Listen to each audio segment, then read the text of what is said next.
Halo, selamat malam. Balik lagi dengan gue Om Ardi Gendut. Apa kabar? Apakah sudah makan malam? Udah pulang kerja ya, teman-teman? Gini teman-teman ya.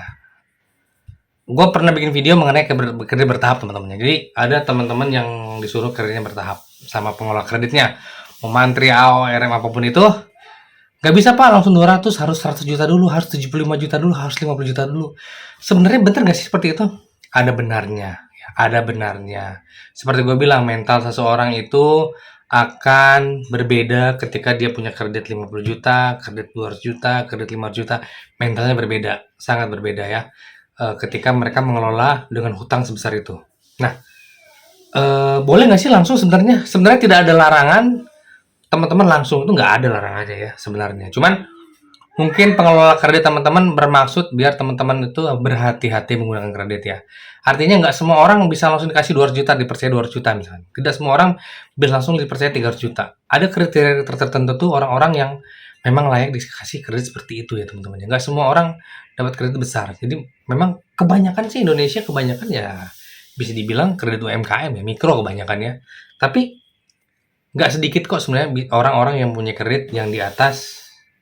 Misalkan gue kasih range 200 juta ke atas itu udah termasuk besar ya teman-teman ya. 200 juta sampai 500 juta itu untuk UMKM itu besar sekali ya.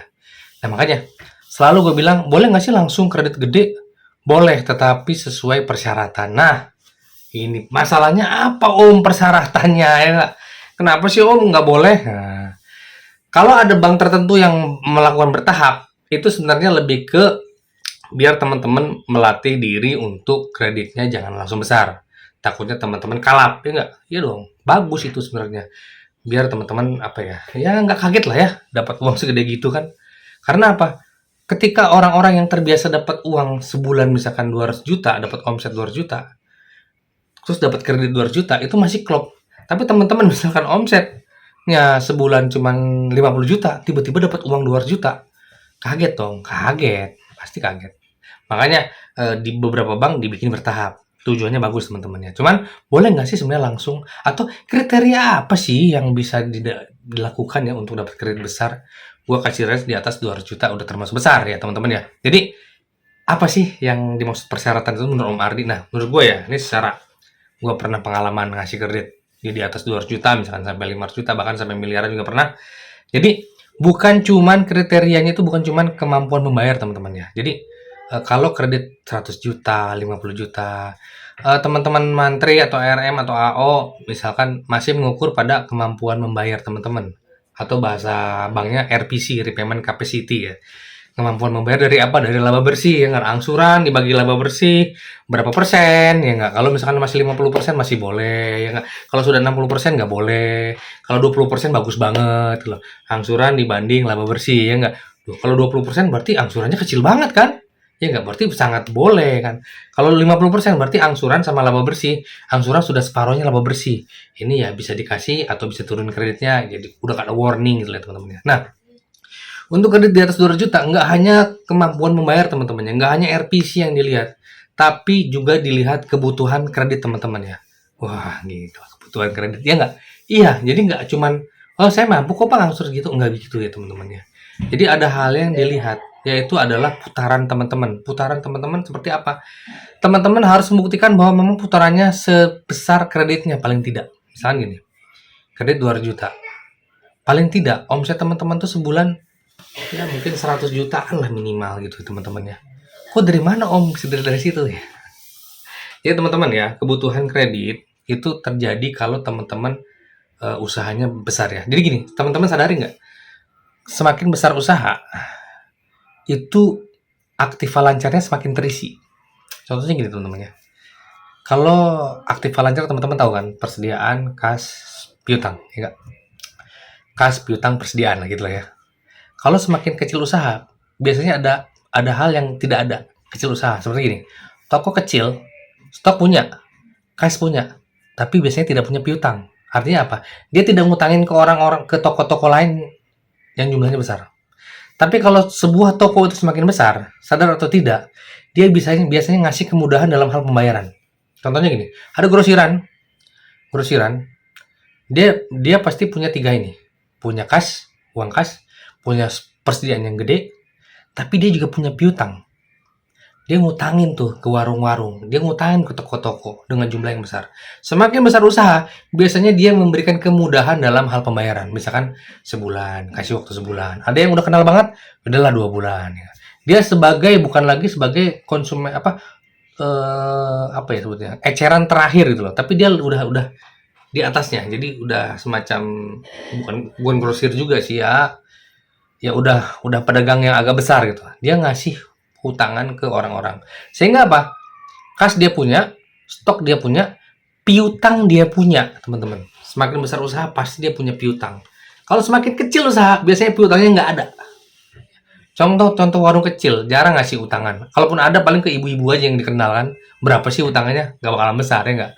Tapi kalau grosiran, misalkan toko besar, biasanya dia ngasih utangan ke toko-toko kecil. Nah, untuk sampai tahap kredit di atas 200 juta, 3 hal itu harus ada. Kas, persediaan, piutang. Teman-teman harus punya 3 hal itu. Ini khusus perdagangan ya. Gue bilang tadi khusus perdagangan ya. Artinya apa? Ada semacam jarak waktu antara uang masuk dan teman-teman harus beli barang. Jadi gini, kalau pedagang besar, biasanya ada jeda waktu tuh. Antara dia harus beli barang segera buat ngisi stok dia, sama piutang yang masuk. Misalkan piutang masuknya bulan depan ternyata baru masuk bayaran-bayaran dari toko-toko kecil. Tapi sementara dia butuh beli stok. Disitulah namanya kebutuhan kredit tersebut berada. Nah, kalau sudah sampai tahap itu, disitulah teman-teman butuh kredit yang lebih besar. Itulah disebutnya kebutuhan usaha. Kebutuhan kreditnya di situ ya. Jadi ada jeda waktu antara uang masuk sama teman-teman harus beli barang. Itu contoh paling sederhana. Nah, kalau teman-teman sudah sampai tahap seperti itu, maka teman-teman kemungkinan besar memang butuh kreditnya yang sudah besar ya. Udah 200 juta ke atas seperti gue bilang ya. Jadi ketika teman-teman mengajukan kredit 200 juta ke atas, usahakan teman-teman sudah usahanya seperti itu. Jadi usahanya tuh memang ada jeda ya. Jeda uang terima sama teman-teman harus beli barang. Itu paling umum seperti itu ya.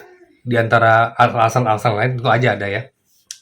Jadi kalau teman-teman usahanya sudah seperti itu, sudah ada kebutuhan uang, kebutuhan modal kerja, jadi teman-teman bisa mengajukan kredit nilai yang besar. Jadi kalau kredit misalkan contoh gue bilang di atas 200 juta teman-teman ya, itu nggak hanya ngelihat dari kemampuan bayar, tapi ngelihat juga dari kebutuhan memang terhadap kredit tersebut ya. Jadi peruntukannya udah lebih jelas. Misalkan gini, kadang-kadang ya, toko kecil ya, saya Pak butuh uang 30 juta.